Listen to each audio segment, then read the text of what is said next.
আজকে আমার মনের স্বপ্ন পূরণ হয়েছে একটা। কি স্বপ্ন বাবা? আমার মনের স্বপ্ন ছিল একটা, আমি তার সাথে মেলা দেখবো, আপনারা দেখবো।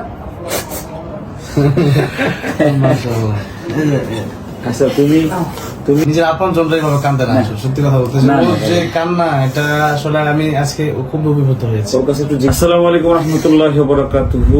আল্লাহর জন্য কোনো ভালোবাসা হলে ছোট হৃদয় থেকে কিভাবে ভালোবাসা আসে। আমার আর রাহিম মাদ্রাসার ছাত্র, বাড়ি যশোর, তাশরিফকে দেখে জড়া ধরে কান্না করতেছে সমানে। আমাকেও প্রথম দিন কান্না করেছিল। আমরা একটু তার কাছে কথা বলে, তাশরিফের সাথে একটু কথা বলি, তার কেমন লাগছে যে একজন মানুষ শুধু কোরআনের জন্য ভালোবেসে একটা শিশু মানুষ কান্না করছে। আলহামদুলিল্লাহ, খুবই আসলে এটা নতুন কোনো বিষয় নয়, কিন্তু কথা হচ্ছে যে ও এত ছোট মানুষ হয়ে এভাবে কাঁদতেছে, সেটা অবশ্যই আসলে মানে হাব্বালিল্লাহি ওয়া বদরিল্লাহ ওয়া আতালিল্লাহি ওয়া মানালিল্লাহ ফাকাদ ইসতাকমাল ঈমান। আল্লাহর জন্য যে ভালোবাসা হয় সেটা এমনই হয়।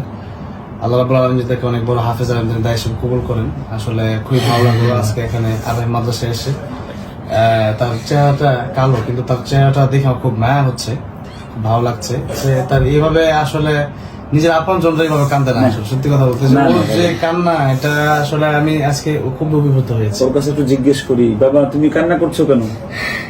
আজকে আমার মনের স্বপ্ন পূরণ হয়েছে একটা। কি স্বপ্ন বাবা? আমার মনের স্বপ্ন ছিল একটা, আমি তার সাথে মেলা দেখবো, আপনারা দেখবো। আচ্ছা তুমি তাশরিফ ভাইয়ের মতো হতে চাও, রাহিম ভাইয়ের মতো হতে চাও? তোমার বাড়ি কোথায়? যশোর। নাম কি তোমার? আচ্ছা, তুমি মানে আমি তো আশ্চর্য তাশরিফ, মানে এ কিভাবে কাঁদতেছে।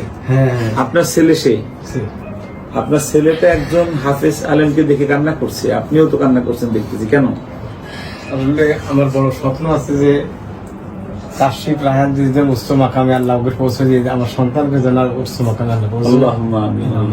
আল্লাহ অনেক বড় করুক, আমিন। আল্লাহুম্মা আমিন।